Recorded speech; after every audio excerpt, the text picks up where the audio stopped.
जिज्ञासु मित्रों, बहुत बहुत अभिनंदन है आपका हमारे चैनल दिव्य सृजन स्पिरिचुअल में।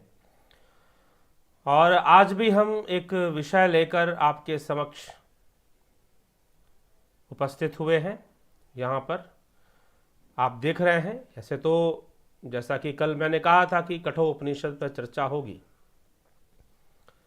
लेकिन कुछ चर्चाएं जो हैं वो समसामयिक भी होनी चाहिए। किसी मित्र ने कुछ ऐसे ही समसामयिक विषय पर, जो कि करंट इश्यू है वर्तमान का, उस विषय पर कुछ प्रश्न कर दिए और फिर लगा कि इस प्रश्न पर चर्चा हो रही है। दो प्रश्न किए, तो उन दो प्रश्नों को अलग अलग दिन, एक आज और एक परसों हम लेंगे। आज एक ले रहे हैं एक विषय को, और एक विषय परसों जो कि समसामयिक है। साथ में उपनिषदों पर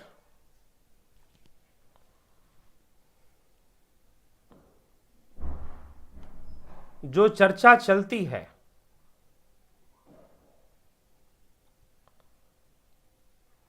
वो चर्चा भी चलती रहेगी। थोड़ा सा कुछ डिस्टरबेंस मुझे महसूस हुआ, इसलिए मैं बीच में रुका। चलिए कोई बात नहीं, आगे चलते हैं अपनी चर्चा पर, अपने विषय पर। तो क्या चर्चा आज का विषय आप देख ही रहे होंगे कि आज कि विष्णु को किस कर्म की सजा मिली। विष्णु को किस कर्म की सजा मिली, यह विष्णु कौन है भाई? आपके मन में यह प्रश्न होगा। तो मित्रों, आज कर्म के सिद्धांत पर थोड़ी चर्चा करेंगे। कर्म कर्तव्य और निष्काम कर्म पर फिर से एक बार चर्चा करेंगे। फिर से इस विषय में कुछ समझने का प्रयास करेंगे, क्योंकि कुछ लोगों के मन में प्रश्न है कि कर्म का सिद्धांत कैसे कार्य करता है, कार्य भी करता है कि नहीं कार्य करता है। इस तरह के प्रश्न उनके मन में हैं। तो ऐसा प्रश्न मन में रहना चाहिए, नहीं रहना चाहिए, ये हमें विचार करने की आवश्यकता है। और ऐसा प्रश्न अगर है तो उस प्रश्न का उत्तर क्या है, उसका समाधान क्या है। तो जिज्ञासुओं, विष्णु को किस कर्म की सजा मिली, आप यहां विष्णु से क्या समझते हैं, यह भी हमें थोड़ा देखना है। चलिए तो हम देखें, इस विषय को समझें, यह कौन से विष्णु हैं और कर्म का सिद्धांत क्या है। तो जो मित्र पहले से प्रतीक्षा कर रहे हैं उन सब का अभिनंदन। राकेश पांडे जी, अभी लिम्बाशिया जी, हिरेन सपारिया जी, अभिषेक कुमार जी, राजू पाल जी, हैरी धिंसा जी, वर्षा सचदेव जी, फिर कमलेश उपाध्याय जी, रवि कुमार जी, भूप सिंह खीचर जी, माधुरी कोले जी, सुधीर जमवाल जी, तरनजीत सिंह जी, बलवंत सिंह गोहिल जी, चितरंजन बरुआ जी, योगेंद्र पंडित जी, गिरीश कुमार चौबे जी, फुल वीडियो, राम निवास मीना, सुधीर जमवा, तेजस पटेल, आदि सिन्हा। चलिए ठीक है, आपके कमेंट्स, आपके प्रश्न वो बाद में ले लेंगे, लेकिन अभी हम इस विषय को पहले पूर्ण करते हैं कि यह विषय क्या कहता है कि विष्णु को किस कर्म की सजा मिली, किस कर्म की सजा विष्णु को मिली। तो अब देखिए, अगर आप भगवान विष्णु को यहां पर समझते हैं, अब विष्णु से कई तात्पर्य हो सकते हैं, तो अगर आप भगवान विष्णु को यहां समझते हैं कि यह बात भगवान विष्णु के लिए कही जा रही है, तो उस पर भी हम चर्चा कर लेंगे कि किस प्रकार से, जैसे हम देखते हैं कि जब आप अवतार कहते हैं कि भगवान विष्णु का अवतार हुआ, और किस रूप में अवतार हुआ, राम के रूप में, श्री कृष्ण के रूप में, श्री रामचंद्र जी के रूप में, तो उन्होंने भी कई कष्ट सहे। और जब वो भूमि पर वन के अंदर निषाद राज के साथ थे वहां पर, तो लक्ष्मण जी निषाद राज आपस में बातचीत करते हैं, और कहा जाता है कि वहां पर आता है, वाणी आती है, काहू न को सुख दुख कर दाता, निज कृत कर्म भोग सब ब्राता। भगवान राम जो है सोए हुए हैं जंगल में। जो होता है, जो जंगल के जो खरपतवार जो होते हैं, पत्ते आदि होते हैं, उन्हीं के बिछौना पर सोए हुए हैं, उन्हीं के बिछावन पर सोए हुए हैं, और उस पर लेटे हुए हैं, और राजा होकर, राजकुमार होकर सब निषाद राज और लक्ष्मण जी आपस में चर्चा कर रहे हैं कि भाई ये कैसी गति है, इनको भी आज यहां पर ऐसे सोना पड़ रहा है, वन के अंदर इस प्रकार से सोना पड़ रहा है, इतना कष्ट में 14 वर्षों का वनवास और वनवासियों की तरह जीवन। और आज तो पहला दिन ही है जब निषाद राज के यहां पहुंचकर श्री रामचंद्र जी वन के अंदर खरपतवार और जंगल के जो सूखे पत्ते हैं या जो पुआल या पराली जिसको हम बोलते हैं, उसके बिछौने पर, उसके बिछावन पर वो सो रहे हैं। तो वहां पर कहा जा रहा है कि काहू नको सुख दुख करदाता, निज कृत कर्म भोग सब ब्राता, कि जो भी भोग है वह अपने अपने कर्मों से ही है, चाहे वह कोई साधारण व्यक्ति हो या स्वयं अवतारी पुरुष हो। क्योंकि जब यद्यपि उनके लिए कर्म होता नहीं, परंतु फिर भी जब वह इस संसार में आते हैं तो उन्हें कर्मों के सिद्धांत की पालना तो करनी ही पड़ेगी। जिस माध्यम में प्रवेश करेंगे उस माध्यम के अनुकूल ही उन्हें भी रहना पड़ेगा, तो कर्म तो उनके लिए भी हो जाते हैं। अब कई कर्मों का फल कई तरीके से, अब कथाएं हम सुनते हैं कि भाई कभी भगवान विष्णु को श्राप मिल गया नारद जी के द्वारा, कभी देवी का, कभी कुछ, इस तरह की अनेकों कथाएं आती हैं जिसमें कि उनके द्वारा कुछ भी हुआ तो भाई अब उसका भी थोड़ा फल भोगने हेतु कई रूप में वो आ रहे हैं। परंतु ज्ञानी व्यक्ति के लिए दुख नहीं होता, क्योंकि ज्ञानी भोगे ज्ञान से, अज्ञानी भोगे रोए। तो कर्म का सिद्धांत तो सबके ऊपर लागू होता है, चाहे राम हो चाहे कृष्ण हो। भैया जो गाड़ी में बैठ गया अब वो गाड़ी के अनुसार चलेगा। वो हवाई जहाज, अगर 4 व्हीलर में बैठे हो तो 4 व्हीलर की अनुसार चलोगे, हवाई जहाज की तरह उड़ने नहीं लग जाओगे। अगर मोटरसाइकिल पर बैठे हो, बाइक पर बैठे हो, तो उसके अनुसार चलना पड़ेगा, ठीक है, उसके अनुसार फिर चलना पड़ेगा। तो ये जहां आप हैं, अगर संसार में आ गए हैं तो ये संसार भी एक गाड़ी है, यह दुनिया भी एक अपने आप में गाड़ी है। जो इसमें बैठ गया उसी के अनुसार चलता है, और चलना सबको है, सबको चलना। इसीलिए भगवान श्री कृष्ण भी श्रीमद् भगवद गीता में कहते हैं कर्म तो प्रकृति का गुण है, कर्म तो सबको करना ही पड़ता है, कोई इससे भाग नहीं सकता। इसलिए हे अर्जुन तू संकल्पवान बन और कर्म कर, कर्म त्यागने की बात मत कर, क्योंकि कर्म छोड़ने में भी कर्म है, अकर्म में भी कर्म है। कर्म का त्याग कर देगा ऐसा संभव ही नहीं है। परवश जीव या जीव परवश है, तो परवश होकर उसके द्वारा तो कर्म होगा।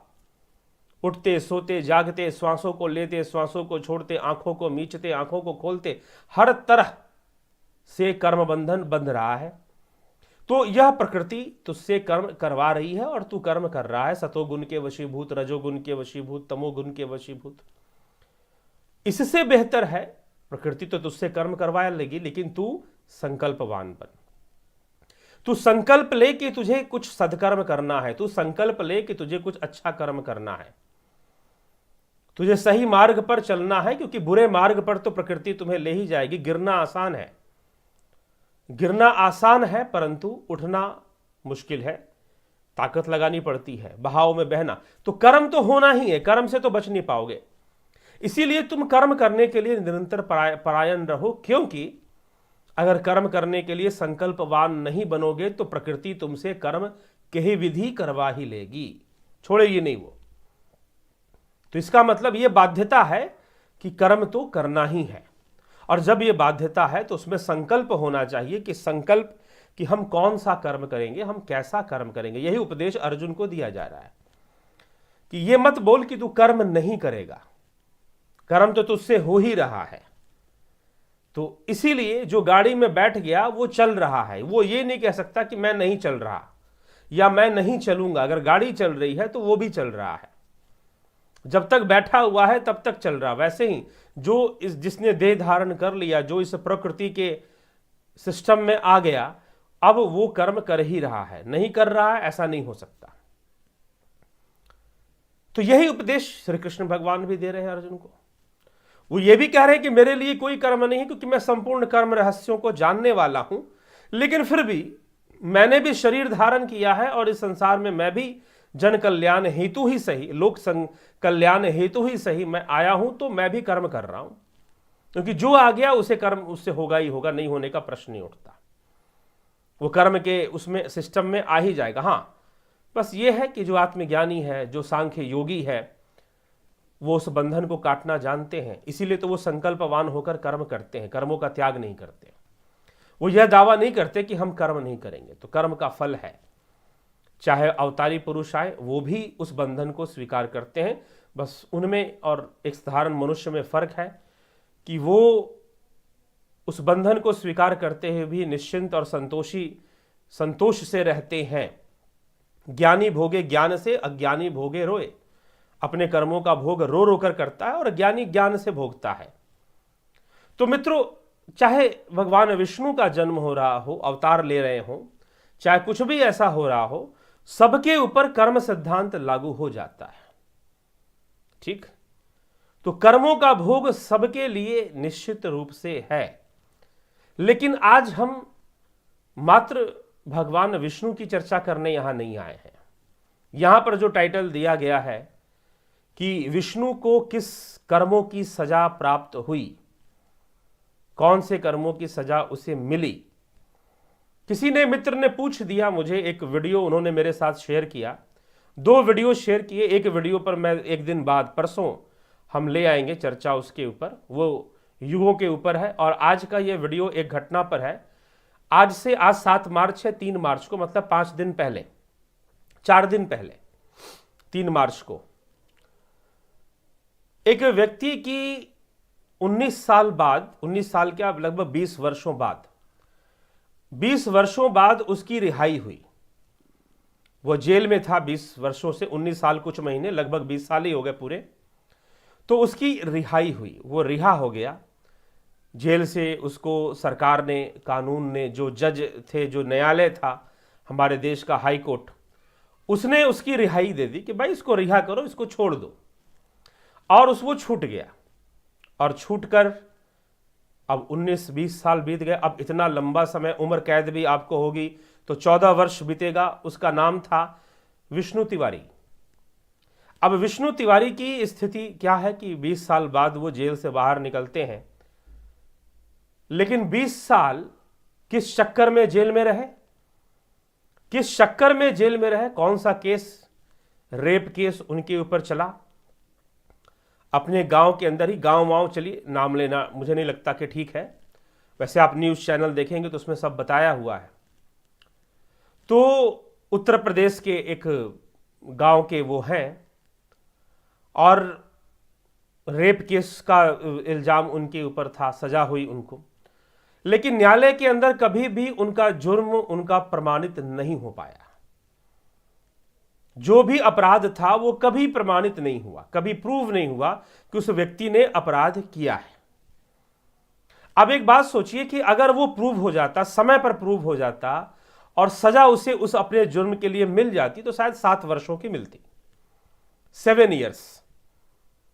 ठीक है, आधा लाइफ इंप्रिजनमेंट जो होता है, उम्र कैद जो होती है, उसका आधा, उम्र कैद 14 वर्षों की होती है और 7 वर्ष की सजा रेप केस में उसको मिल जाती।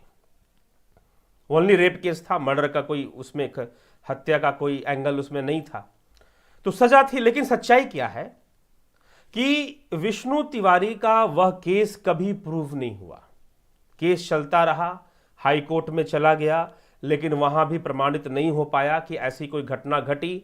सन 2000 में, आज से 20 साल पहले, या 2021 चल रहा है, तो सन 2000 में या 2001 की यह घटना है कि उनके ऊपर, उनके गांव के प्रधान के परिवार ने ही, जो प्रधान कुछ थे उन्हीं के परिवार ने ही अपनी ही पुत्री या अपनी ही भतीजी आदि के शील हरण का, या फिर जिसको हम कहते हैं रेप कंडक्ट जो होता है, उस अपराध का केस दायर किया गया उस व्यक्ति के ऊपर। और उस व्यक्ति के ऊपर फिर केस चला और पुलिस ने अरेस्ट किया, गिरफ्तारी हुई और फिर कोर्ट में गया केस, वहां पर प्रमाण मांगे गए, प्रूफ मांगे गए। और उस समय इमीडिएट जितने भी चीजें हुई उसमें, जो मेडिकल चेकअप वगैरह, फिर पुलिस के द्वारा जब जुडिशियल कस्टडी में मेडिकल चेकअप वगैरह लड़की का कराया गया, तो डॉक्टरों ने, जो कि न्यायालय के द्वारा निर्देशित था, उन डॉक्टरों ने सीधा सीधा कह दिया कि कहीं से भी यह प्रमाणित नहीं होता कि कुछ हुआ है, कोई ऐसी घटना घटी है, लड़की के साथ कोई जबरदस्ती हुई हो, वो प्रमाणित नहीं होता है।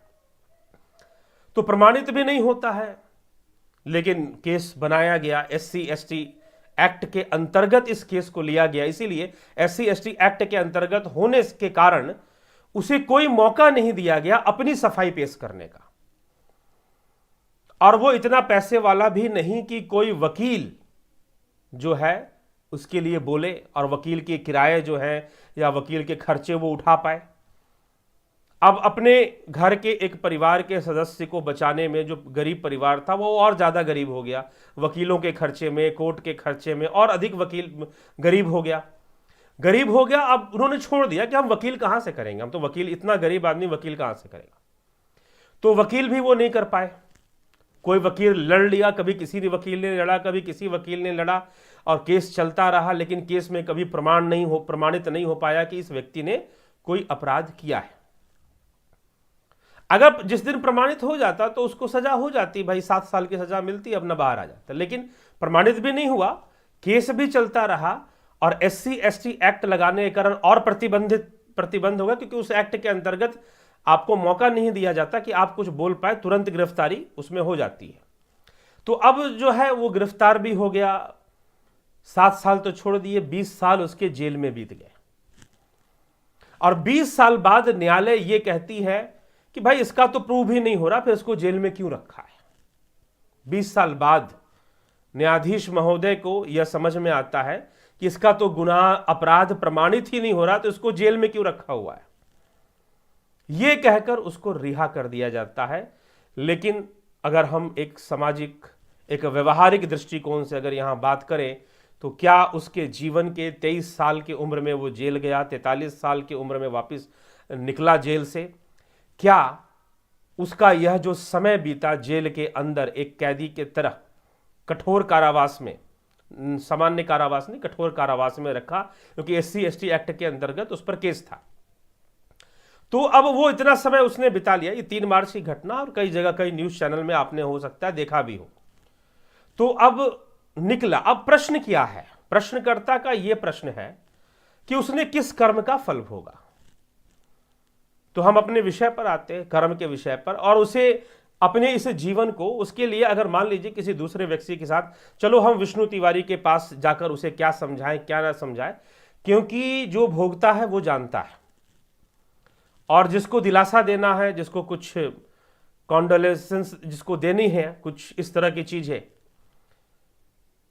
तो वो तो बोल ही जाएगा, कुछ ना कुछ बोल ही जाएगा। बोलने वाले, किसी के घर में कुछ ऐसी आपातकाल कोई घटना, किसी की मृत्यु कुछ हो जाती है, तो लोग कह ही देते हैं कि भाई आत्मा सत्य है, शरीर नश्वर है, लेकिन जो इस संसार में है और शरीर के बंधन में, शरीर के मोह माया में फंसा हुआ है, उसके लिए तो बहुत बड़ा नुकसान फिर भी है अगर किसी की मृत्यु होती है।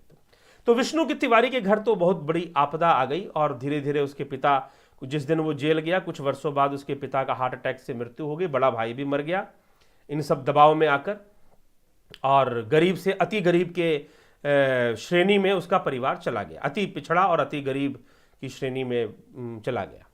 तो अब ये घटना घटी। चलिए, अब उस व्यक्ति ने, अब इतने सालों बाद जो है वो बाहर निकला जेल से अपने भाई से, कोई उसको लेने भी नहीं आया जेल के पास, जबकि वो इज्जत से निकल रहा है। एक तो कम से कम इतना तो कोर्ट ने किया उसके लिए कि जेल से छोड़ते हुए उसके ऊपर जो क्रिमिनल एक्ट जितना भी लगा हुआ था वो सब खत्म कर दिया, और कहा कि इसने तो कुछ किया ही नहीं है, आज तक 20 साल हो गए प्रमाणित नहीं हो पाया, तो यहां पर है क्यों। तो ये कहकर उसे छोड़ दिया गया। लेकिन वो समय कौन लौटाएगा। या तो कम से कम सरकार उसे कुछ दे दे कि भाई तेरे 20 साल हमने बर्बाद किए हमारे गलत सिस्टम के कारण। जुडिशरी, चलिए ये तो अब जुडिशरी पर बोलना शुरू कर दे तो फॉरेन फंडेड इस देश का हिसाब किताब है, चाहे जुडिशरी हो चाहे जो हो। आप कितना भी कहते रहो कि हमारा संविधान बहुत अच्छा है, हमारा संविधान कुएं के मेंढक की तरह, लेकिन सत्य यह है कि विदेशों के संविधान से चुराकर संविधान लिखा गया है, ना कि इस भारत भूमि की संस्कृति और सभ्यता को ध्यान में रखते हुए संविधान की रचना नहीं हुई। विदेशों, ऑस्ट्रिया हो गया और दूसरे इंग्लैंड हो गया, दूसरे कंट्रियों में जो कॉन्स्टिट्यूशन चल रहा था उनको देखकर कॉन्स्टिट्यूशन को लिखा गया। इसके प्रमाण है, ये कोई बहुत बड़ी बात नहीं है, आप चेक करोगे तो बहुत आसानी से प्रमाणित हो जाएगा। तो ये घटना घटी। लेकिन यहां पर एक प्रश्न है कि कर्मों का फल, तो क्या यह कर्मों का फल था? तो निश्चय ही कर्मों का फल तो था ही कि भाई उसने कोई सजा भी नहीं की, लेकिन फिर भी कैदियों की तरह उसे 20 साल तक जीवन व्यतीत करना पड़ा। तो करना पड़ता है, कर्मों का फल ही है जो मनुष्य को भोगना पड़ता है। पीछे मैंने एक और व्याख्यान में ऐसे कोई एक कहानी सुनाई थी, सच्ची घटना, जो कि मैंने पढ़ी थी किसी पुस्तक के अंदर। लगभग ये 90 के दशक की बात है। एक जज साहब जो कि उस समय रिटायर हुए, उनका अनुभव था कि उन्होंने ईश्वर में और कर्म सिद्धांत को मानना बंद कर दिया था। गीता उनका फेवरेट ग्रंथ था, हमेशा गीता अपने साथ रखते थे, लेकिन गीता उता सब उन्होंने छोड़ दिया था। किसी को कुछ नहीं मानते थे, कोई पूजा पाठ नहीं, किसी धर्म में विश्वास नहीं, किसी कर्म में कुछ नहीं। क्यों नहीं? क्योंकि उनके जीवन में एक घटना घटी। घटना क्या घटी कि उन्होंने देखा कोई होते हुए, कोई मर्डर होते हुए देख लिया, कोई हत्या होते हुए देख लिया। नए नए जज बने थे, वो भी पहले वकालत करते थे और नए नए जज बन गए थे।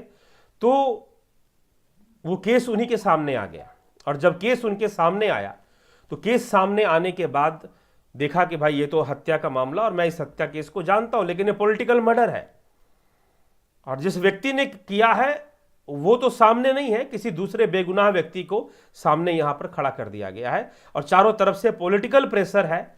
तो अब मैं करूं तो क्या करूं? वो खुद भी डरे हुए थे सच्चाई को सामने लाने में, क्योंकि पॉलिटिकल चीजें थी सारी।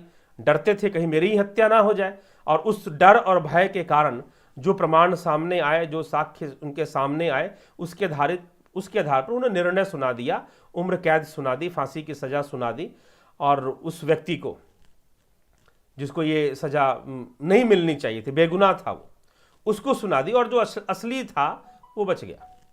समय बीता, 20-25 साल इनको भी नौकरी करते हुए बीत गया। उसको तो जो उन्होंने सुनाया वो तो हो गया जो होना था, लेकिन 20-25 साल बाद एक और हत्या का मामला उनके पास आया, और इस बार जिसने पिछली हत्या में जो बच गया था, अब वो कटघरे में खड़ा था, और उसको फांसी की सजा सुनानी थी। कई हत्या के आरोप थे उसके ऊपर।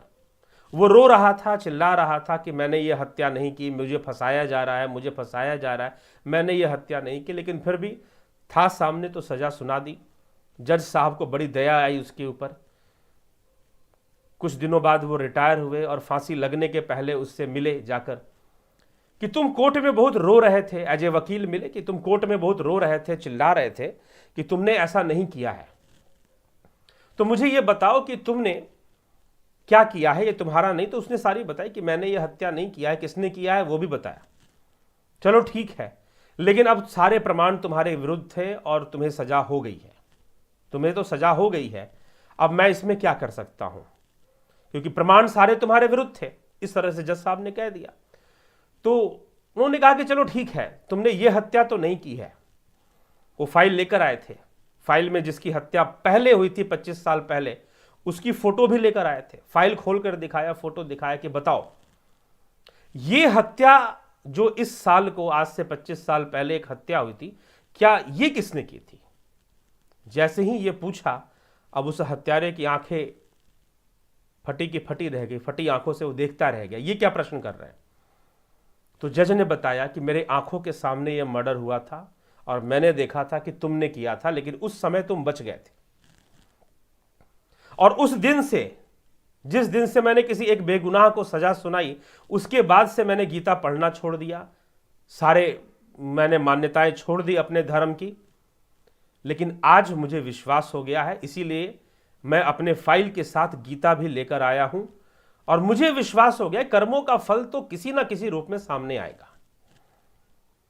वो सामने आएगा जरूर। और आज जो तुम्हें सजा मिली है, मैं मानता हूं कि तुमने ये हत्या नहीं की होगी जिस हत्या के लिए तुम्हें सजा मिल रही है, लेकिन ये 25 साल पहले जो हत्या हुई थी ये तुमने ही किया था, और तुम्हें ये सजा भोगनी ही पड़ेगी। जज साहब के मन में बड़ा संतोष था कि चलो, ये मेरा जो कैरियर था जज होने का, और उस कैरियर में मुझे बहुत बड़ी बात समझ में आ गई। तो इस प्रकार से, तो कहने का मतलब, कर्म का फल, प्रकृति का न्याय वो अलग ढंग से होता है, कुदरत का न्याय अलग ढंग से होता है। हम जैसा सोचेंगे रिजल्ट वैसा ही मिलेगा, जरूरी नहीं है,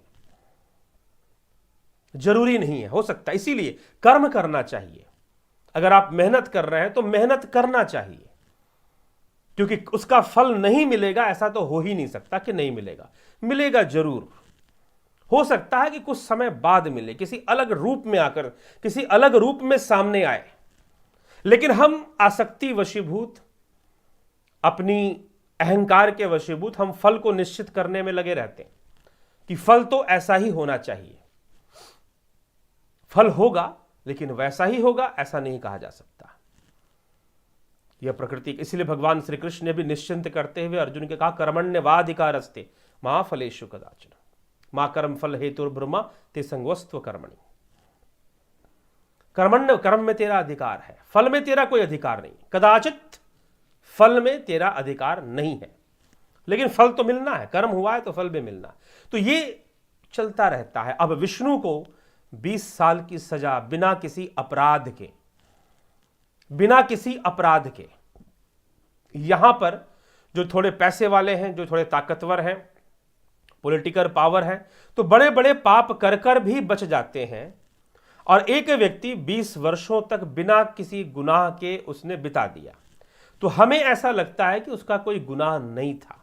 हां, जिस गुनाह की सजा उसे न्यायालय दे रही थी, न्यायालय कोई प्रकृति तो है नहीं, सजा तो अनेक रूप से मिलती है। कई लोगों को तो जेल में नहीं है, फिर भी वो जेल से बदतर जिंदगी जी रहे होते हैं, ऐसे भी लोग हैं। सजा तो मिल ही रही है किसी ना किसी रूप में, तो सजा तो उसे अपने कर्मों की ही मिल रही थी। हां, वो कर्म हमें पता नहीं है कि किस कर्म की सजा मिल रही थी विष्णु तिवारी को। सजा तो कर्मों को ही मिल रही थी, लेकिन यह एक अलग पक्ष है कि जो भी सुख दुख जीवन में आ रहा है वो अपने कर्मों से ही आ रहा है निश्चित रूप से। लेकिन प्रश्न ये उठता है कि क्या जो बाहरी जो हमारा कर्म कर्तव्य है वो हमें नहीं करना चाहिए? क्या बाहर जो गलत हो रहा है उसके प्रति हमें ध्यान नहीं देना चाहिए? अगर ऐसा होता तो श्री कृष्ण क्यों अर्जुन से धर्म युद्ध की प्रेरणा देते? क्यों कहते कि ये जो धर्म युद्ध है तुझे करना पड़ेगा, महाभारत का युद्ध तो तुझे करना ही पड़ेगा? ये उपदेश देने की जरूरत ही क्या थी? क्यों उसे बार बार क्षत्रिय धर्म कहकर उसे अपने कर्तव्य बोध को जगाने की आवश्यकता ही क्या थी? तो इसका तात्पर्य यह नहीं है कि ये जो गलत सिस्टम है हमारे न्यायालय का, वो उसका विरोध नहीं होना चाहिए, उसका भी विरोध होना चाहिए। और न्यायालय को स्वयं चाहिए कि जिस व्यक्ति का उन्होंने इतना समय बर्बाद किया उसके लिए वो उसको कंपनसेशन जरूर दे दें, बिना मांगे दे दें। लेकिन दुर्भाग्यपूर्ण ये है कि वो लेने के लिए भी हमारे देश के अंदर फिर से वकीलों के माध्यम से याचिका डालनी पड़ती है कोर्ट के अंदर, उसके लिए भी वकील फीस लेते हैं, और कई बार तो वकील कंपनसेशन दिलाने के चक्कर में पूरा आधा पैसा मांगते हैं। ऐसी ऐसी घटनाएं हैं। जबकि होना यह चाहिए कि सरकार, जो न्यायालय है, जो जुडिशियल सिस्टम है, उसके पास जो फंड है, पूरी सरकार की बात नहीं, उसके पास जो पैसा है वो अपने फंड से पैसा निकाल कर, क्योंकि गलती तो न्यायाधीश की है ना, गलती तो न्यायालय की है, वो अपने पास से पैसा निकाल कर अवश्य ही उस व्यक्ति को प्रदान कर दे, उस व्यक्ति को दे दे जो उसके 20 साल उन्होंने बर्बाद किए हैं।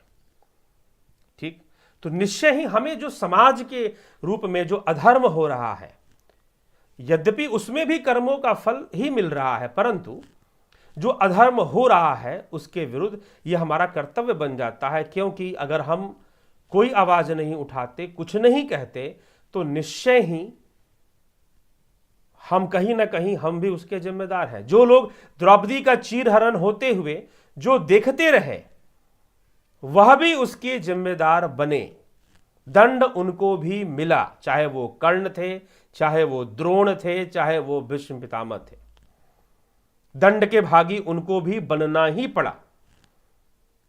तो गलत होते हुए देखते रहना भी, तो ऐसा जो जुडिशियल सिस्टम है देश का, उसके ऊपर ऐसा कोई सिस्टम होना चाहिए कि जिसका समय, हाँ हो सकता है कि भाई कोई केस प्रमाणित ना हो रहा हो, उसमें समय लग रहा हो, तो समय तो आप मान लो कि अगर कोई निर्दोष व्यक्ति है उसका समय आप बर्बाद कर रहे हैं, तो बर्बाद कर रहे हैं तो उसका फिर उसका जो समय, और किसी का 20 साल बर्बाद हो जाए, किसी का 10 साल बर्बाद हो, तो जीवन का एक अंश बर्बाद हो जाता है।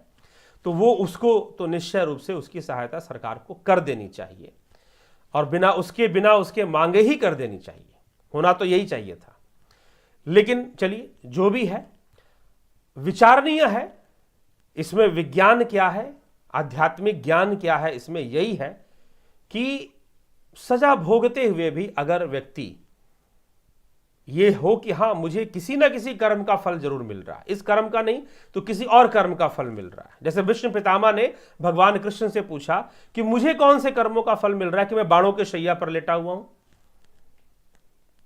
मुझे कौन से कर्मों का फल मिल रहा है। तो मुझे तो पिछले जन्मों में ऐसा कोई कर्म नहीं दिखाई देता कि मैं बाणों के शैया पर लेटूं और इतना कष्ट भोगूं, इतना दर्द सहूं, इतना तकलीफ सहूं।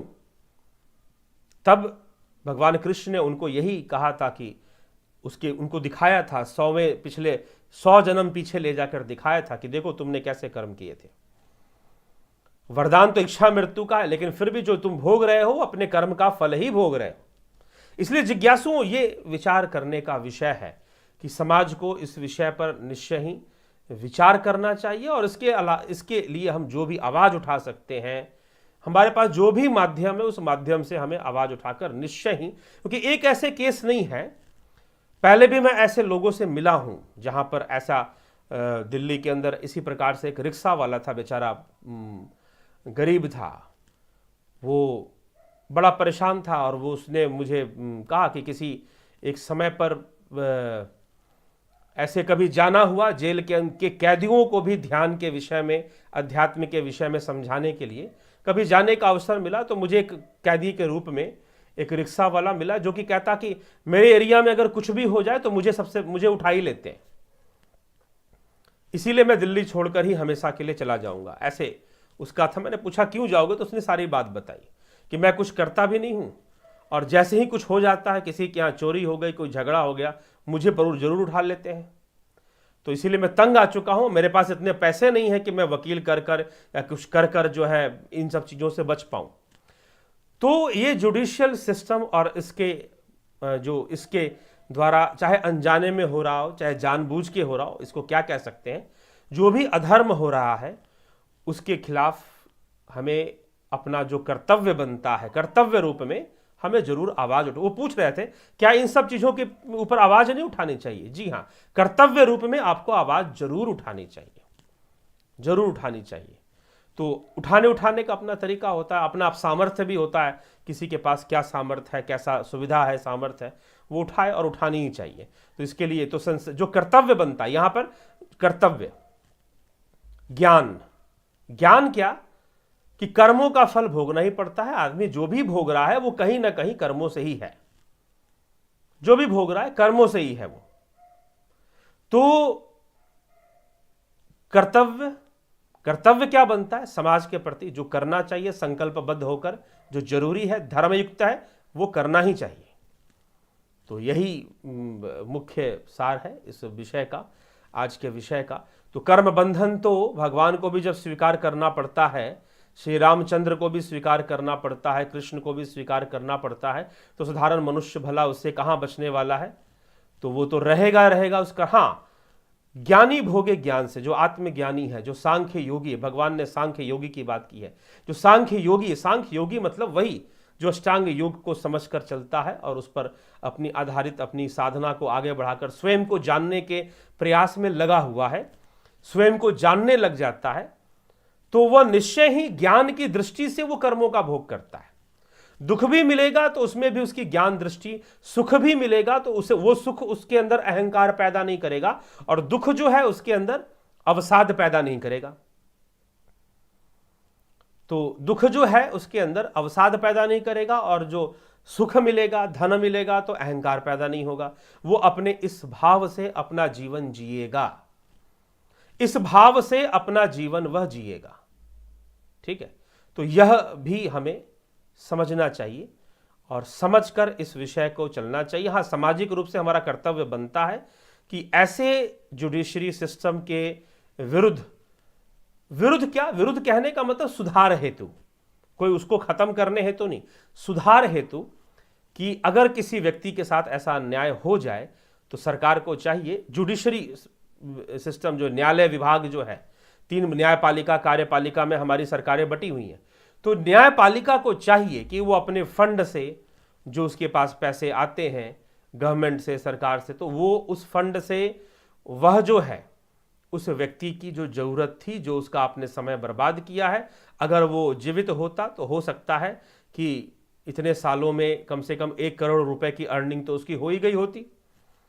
तो उसको कुछ ना कुछ, उसको जरूर वो सहायता राशि अवश्य प्रदान करें और उसकी भरपाई कर दें पूरे परिवार की है, जिसमें क्योंकि एक नुकसान चलो उसका 20 साल बीता, लेकिन उसके दबाव में, उसके इस स्थिति के कारण उसकी पिता की मृत्यु बहुत जल्दी हो गई, बड़ा भाई भी मर गया, ठीक है, तो ये अनेकों नुकसान हो गए एक साथ।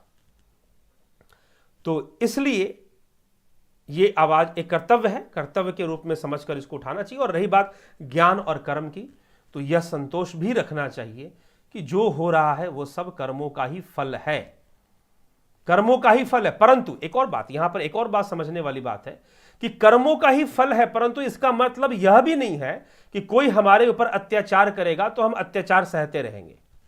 कुछ लोग ऐसा भी प्रश्न करते हैं कि आप कहते हैं सब कर्मों का फल है, तो कोई हमें मार रहा है, पीट रहा है, तो क्या हम उसे कर्मों का फल समझ लें और कोई प्रतिकार ना करें, कोई विरोध ना करें, अत्याचार है, अन्याय को सहते रहें क्या? जी नहीं। अगर ऐसा होता तो कृष्ण क्यों कहते अर्जुन से महाभारत का युद्ध करने के लिए? फिर तो कह देते भाई भोगते रहो, जो दुर्योधन कर रहा है उसे सहते रहो, तुम्हारे ही कर्मों का फल है। निश्चय ही जो भोग रहे हो वह तो कर्मों का ही फल है, परंतु जो भोग रहे हो वह तो कर्मों का ही फल है, परंतु कर्म करने भी तो पड़ते हैं ना। तो संकल्पबद्ध होकर धर्म हेतु, निष्काम भावना से धर्म हेतु जो कर्म किए जाते हैं वह कर्म भी कल्याण का कारक बनते हैं, नहीं तो प्रकृति का संतुलन बिगड़ता है। इसीलिए भगवान कृष्ण ने अर्जुन को युद्ध की प्रेरणा दी कि सामाजिक धर्म की स्थापना, लोक धर्म की स्थापना, एक है आंतरिक धर्म की स्थापना, और वही जिन्होंने अपने अंदर में धर्म की स्थापना की है अपने आध्यात्मिक ज्ञान से, अपने योग बल से, वही सामाजिक धर्म या लोक धर्म की स्थापना हेतु अपने कर्तव्यों की पालना बाहरी समाज में भी करते हैं, बाहरी समाज में भी करते हैं। तो यह कहीं उपदेश नहीं, क्योंकि दो घाटे हैं। अगर आप किसी को अत्याचार करते हुए छोड़ देते हो, किसी को अपराध करते हुए, बिल्कुल हां, एक तो है कि आपके पास सामर्थ्य ही नहीं है कि उसका सामना कर सको, और अगर सामर्थ्य है तो आपका कर्तव्य बनता है कि आप उसे रोकिए जितना सामर्थ्य है, और जैसे सामर्थ्य का प्रयोग कर सकते हैं वैसे प्रयोग कर कर उस आतताई को रोकिए, क्योंकि नहीं रोकेंगे तो वह भी, आप भी उसके अत्याचार में या उसके अन्याय में या उसकी हिंसा के भागीदारी आप भी बन जाएंगे। वो जो हिंसा कर रहा है उसका शेयरिंग आपको भी मिलेगा, क्योंकि आपने चुप रहा, आपने उसकी हिंसा को मौन समर्थन दे दिया, मौन समर्थन आपने उसकी हिंसा को दे दिया। तो अगर अर्जुन युद्ध नहीं करता तो कहीं ना कहीं दुर्योधन का ही समर्थन कर देता, अप्रत्यक्ष रूप से दुर्योधन का ही समर्थन कर देता, जो कि सुई की नोक के बराबर भी पांडवों को उनका हक देने के लिए तैयार नहीं है। तो कहीं ना कहीं वह दुर्योधन का ही समर्थन कर देता, तो यह घटना घट जाती। तो इसीलिए जिज्ञासुओं, हमें इस पर निश्चय ही विचार करना चाहिए और अपने कर्तव्य कर्मों की पालना जो जरूरी है वो करना ही चाहिए। हां, जो दुख मिल जा रहा है जीवन में उसे कहीं ना कहीं अपने कर्मों का ही भोग समझना चाहिए, लेकिन कोई गलत कर रहा है तो उसके रोकने का कोई प्रयास नहीं करेंगे, वह भी नहीं होना चाहिए, वह भी उचित नहीं है। तो चलिए इसी के साथ आगे बढ़ते हैं और आपके कमेंट्स भी देखते हैं क्या कहा जा रहा है। तो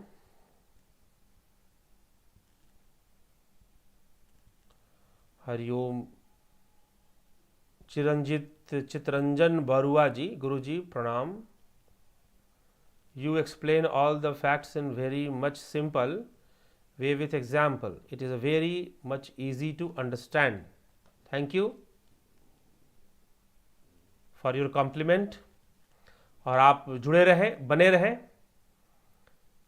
चैनल के साथ, समझते रहें, आगे बढ़ते रहें। योगेंद्र पंडित, जय श्री राम गुरु जी। और आदि सिन्हा जी, गुरुजी आप हम पूरा संसार etc सब चित्त के वीडियो रिकॉर्डिंग जैसे प्ले हो रहे हैं जी।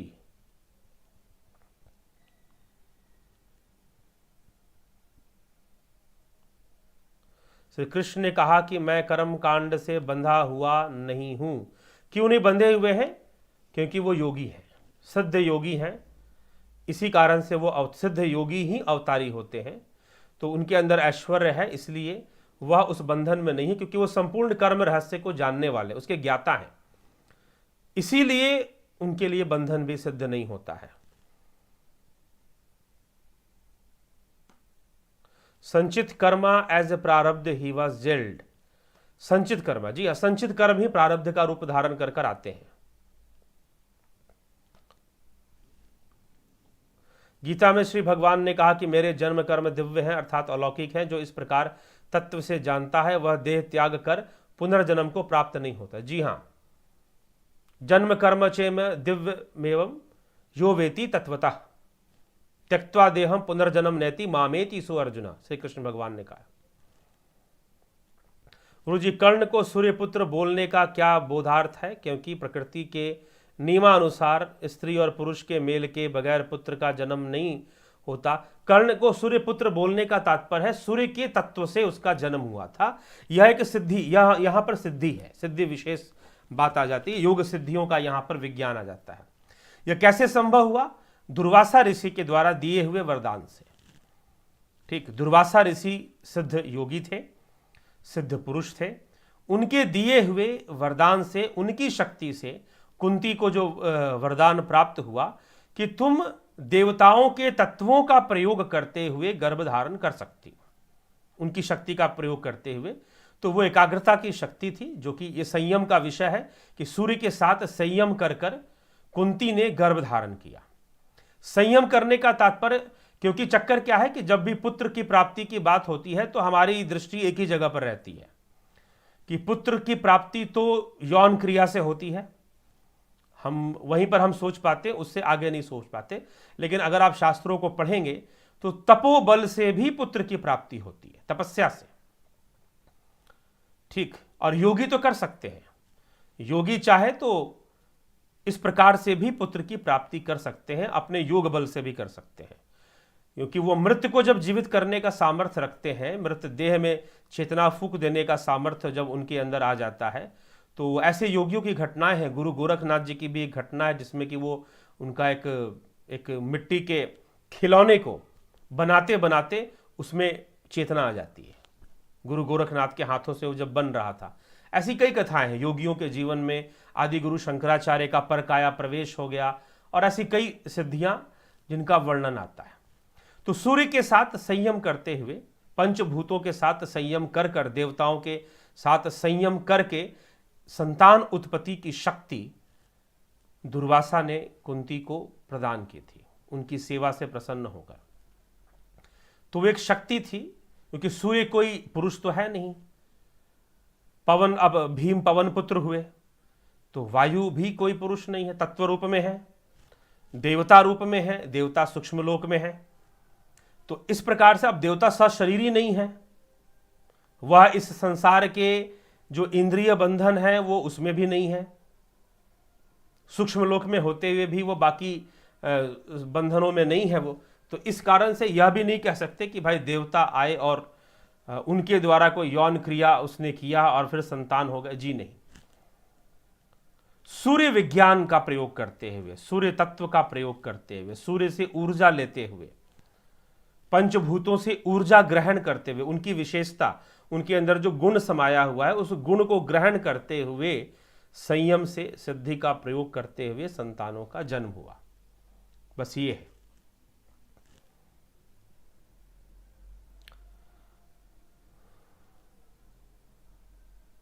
ऐसी कोई विद्या नहीं है कि जिसके करने से जो भी हम कर्म करे जाने और अनजाने में उसका फल बने ही ना। ऐसी कोई विद्या नहीं होती जी, कर्मों का फल तो बनता ही बनता है। एक्शन होगा तो रिएक्शन आएगा। गुरुजी, अश्वत्थामा के चिरकाल रहने का क्या तात्पर्य है? क्या इसका मतलब है वह प्रेत योनि में चिरकाल, चिरंजीवी, 5 लोगों को चिरंजीवी बताया गया, उसमें अश्वत्थामा भी हैं, परशुराम भी हैं, द्रोण भी हैं, ठीक ना। द्रोण को भी महाभारत काल में 5 लोगों को बताया गया चिरंजीवी। चिरंजीवी मतलब कि दीर्घायु, ठीक ना, अत्यधिक उम्र होना, बहुत समय तक वो इस तरह से रहेंगे और उसी काल में रहेंगे। शरीर छूट जाने के बाद भी वो उसी भाव में रहेंगे। अगर द्रोणाचार्य हैं तो वो द्रोण भाव में ही रहेंगे, और जो अश्वत्थामा है वो अपने अश्वत्थामा भाव में ही रहेगा। तो उसी में रहने के कारण वह जब मृत्यु भी हो जाएगी, शरीर त्याग भी देगा, तो प्रेत योनि में भटकेगा उसी तरह से। तो वो निश्चय ही यह जो बात है कि प्रेत योनि में है, लेकिन अपना वह जो रूप था अश्वत्थामा वाला, उसका त्याग नहीं हुआ। ठीक।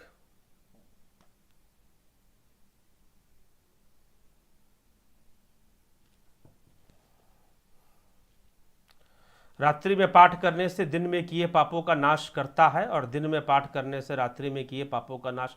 जी हाँ, पाठ का ही यहाँ पर विषय नहीं है, साधना का विषय है मुख्य रूप से। पाठ करने में बहुत फर्क है, ध्यान रखिएगा। पाठ अनेकों लोग कर रहे हैं, पाठ अनेकों लोग कर रहे हैं और पाप भी करते हैं, वो अनेकों पाप कर जाते हैं। तो यह कोई, इसीलिए किसी भी चीज के, मेरे यहाँ पर मित्रों चैनल चलाने के, चैनल पे ये व्याख्यान देने के पीछे, और खुद जो मेरा जीवन है आध्यात्मिक विषयों में, मैं किसी विज्ञान को, अगर कोई मुझसे ये कहेगा कि भगवान के मंदिर में जाओ, मत्था टेको और दिया जलाओ, तुम्हारा पुण्य बनेगा, भगवान प्रसन्न होंगे, तो मैं समझने का प्रयास करता था कि ये कौन सा विज्ञान है, ये कनेक्शन क्या है। तो जैसे आप यहां पर लिख रहे हैं कि पाठ करने से पाप नष्ट हो जाएगा, तो पाठ करना और पाप नष्ट होने का कनेक्शन क्या है, ये समझ में आना चाहिए ना। मान लीजिए कि हमने स्विच दबाया और बल्ब जल गई, तो दोनों के बीच में कनेक्शन है, तभी बल्ब जली। हमने स्विच दबाया, पंखा चलने लगा। तो ये आपने पाठ किया और पाप नष्ट हो गए, ये क्या कनेक्शन है? ये कनेक्शन सामने आना चाहिए ना, इसका प्रत्यक्षीकरण होना चाहिए। और इसी चक्कर में मैं सही बताऊं, लगभग जब मैं अपने कॉलेज लाइफ में था, 22, 23, 24 साल की उम्र, उस समय 20-22 साल की उम्र से मैं बिल्कुल ईश्वर नास्तिक, दार्शनिक रूप से तो नास्तिक कुछ और होता है, लेकिन अगर जिस तरह से समाज में लोग नास्तिक मानते हैं, और वो भी पाश्चात्य विचारधारा से प्रभावित होकर, तो उसके अनुसार से मैं नास्तिक ही हो गया। ना कभी कहीं जाना मंदिर में, ना किसी देवी देवता के सामने नतमस्तक होना। फिर बाद में अध्ययन करते करते देवी देवताओं के विज्ञान को समझना, प्रकृति के विज्ञान को शास्त्रों के माध्यम से अध्ययन करते हुए जब बातें समझ में आने लगी, तब जाकर मैंने मानना भी शुरू कर दिया, उस ढंग से मानना शुरू कर दिया। तो किसी तरह की कोई ऐसी विचारधारा को मत मान लीजिए कि आप यहां पर ऐसे करेंगे वैसा हो जाएगा। जैसे लोग प्रश्न करते हैं कि भाई कौवे को खिलाओगे तो पितरों के पेट में कैसे चला जाएगा। पितर विज्ञान को समझना जरूरी है, पितर क्या होते हैं, किस लोक में होते हैं, किस तरह से होते हैं। तब धीरे धीरे ये बात समझ में आएगी कि पक्षी को खिलाने से या कौवे चील को खिलाने से पितरों को कैसे जाएगा। पितृपक्ष में एक व्रत किया जाता है, इधर मैंने सुना है बिहार यूपी साइड में ज्योतिया पुत्र प्राप्ति के लिए किया जाता है। पितृपक्ष में ही वो व्रत उपवास महिलाएं करती हैं, तो वो चील को खिलाती हैं। उसमें चील को खिलाने का, वो भी रात्रि के समय, दिन में नहीं, रात्रि में। पता नहीं चील रात्रि में कहां से आएगा, लेकिन है कि आपने उसको दे दिया, अपना दान कर दिया, ऐसा कोई विधान है। तो पीछे कुछ वीडियो पहले मैंने थोड़ा सा इस विज्ञान को समझाया था कि ये कैसे संभव है। तो क्या जाता है, जो आपने पक्षियों को खिलाया वो भोजन नहीं जाएगा। अगर आपने लड्डू खिला दिया तो क्या पितरों के पास लड्डू पहुंच जाएगा? जी नहीं। पशु पक्षियों को खिलाकर जो आपने पुण्य किया है ना, वो पुण्य जाएगा, वो पुण्य जाएगा पितरों के पास, उस पुण्य का लाभ उनको मिलेगा। जैसे सगर ऋषि ने तपस्या की, ठीक है, अपने पितरों के कल्याण हेतु सगर ऋषि ने, भागीरथी ने तपस्या की, साधना की। तो आपके साधना से, तो पाठ करने का मात्र इतना अर्थ नहीं है कि आप पाठ करेंगे, देवी का मंत्र भी आप जपते हैं, नवार्ण मंत्र का भी जप करते हैं और आत्मज्ञान की साधना में भी बैठ जाते हैं, तो उससे भी नष्ट हो जाएंगे पाप। तो जाने अनजाने में, इसीलिए नित्य कर्म, जो कर्मकांड सिद्धांत में नित्य कर्म का सिद्धांत आता है, तो नित्य कर्म की चर्चा इसीलिए की गई है। कुमारिल भट्ट ने, आचार्य कुमारिल भट्ट के अनुसार नित्य कर्मों को करते रहने से जो डेली जाने अनजाने में जो पाप होते हैं, चलते हुए कई कीड़े हमसे दब गए और कई उटपटांग बातें हमने अनजाने में बोल दिया होगा किसी को, तो वो पाप जो है उससे नष्ट होते हैं। लेकिन इसका मतलब यह भी नहीं है कि पाप करते हो रहो और बचने का प्रयास ना करो जानबूझकर। जिनसे आप नहीं बच सकते उसको छोड़ दीजिए, लेकिन जिनसे आप बच सकते हैं उससे बचने का प्रयास करना चाहिए कि हमसे वैसा गलती ना हो। ठीक है, तो यह भी है। तो इसीलिए थोड़ा सा स्पष्टवादी, थोड़ा सा विज्ञानवादी बन जाइए और किसी भी बात के संबंध को समझना चाहिए। इसलिए जो तर्क व्यवस्था है भारतीय दर्शन में, शास्त्र में जो तर्क व्यवस्था है, जो शास्त्रार्थ की परंपरा रही और उन शास्त्रार्थों में जो तर्क हुआ करता था, उस तर्कों को भी समझना चाहिए कि किस तरह से लॉजिकल सिस्टम चलता था। तो और स्पष्ट होगा शास्त्र क्या है, धर्म क्या है, सतयुग क्या है, कलयुग क्या है।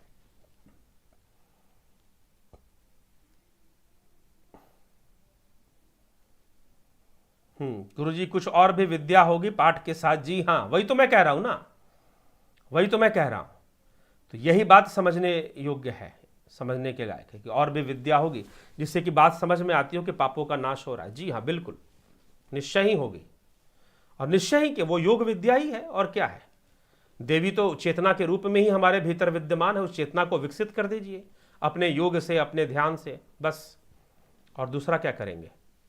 ठीक, तो यही चर्चा का आज विषय रहा, और कल कठोपनिषद पे चर्चा आएगी। फिर एक और विषय हम परसों लेंगे, उस पर भी चर्चा करेंगे, वो भी समसामयिक है, तो सामयिक विषय ही है, तो उस पर भी चर्चा करेंगे। तो आगे बढ़ते हैं मित्रों, इसी के साथ आज के इस चर्चा को विराम देते हैं और कल फिर कठोपनिषद के ऊपर चर्चा प्रारंभ हो जाएगी। बहुत बहुत आभार आप सभी का जुड़े रहने के लिए, बने रहने के लिए। जरूर जुड़ें, जरूर बने और विचार करें, अपने समय को, अपने जीवन को सदकर्म, सदज्ञान के प्रति समर्पित करें, लगाएं, और निश्चय ही हमारे द्वारा हम संकल्पवान होकर कुछ अपना भी कल्याण कर सकें और दूसरों के कल्याण में भी हम सहयोगी बन पाएं, ऐसी प्रार्थना भी रखें और साथ ही साथ ऐसा प्रयास भी रखें। ठीक, प्रार्थना भी और ऐसा प्रयास भी रखें। तो इसी के साथ मैं विराम देता हूं यहां पर। बहुत बहुत धन्यवाद आप सभी का।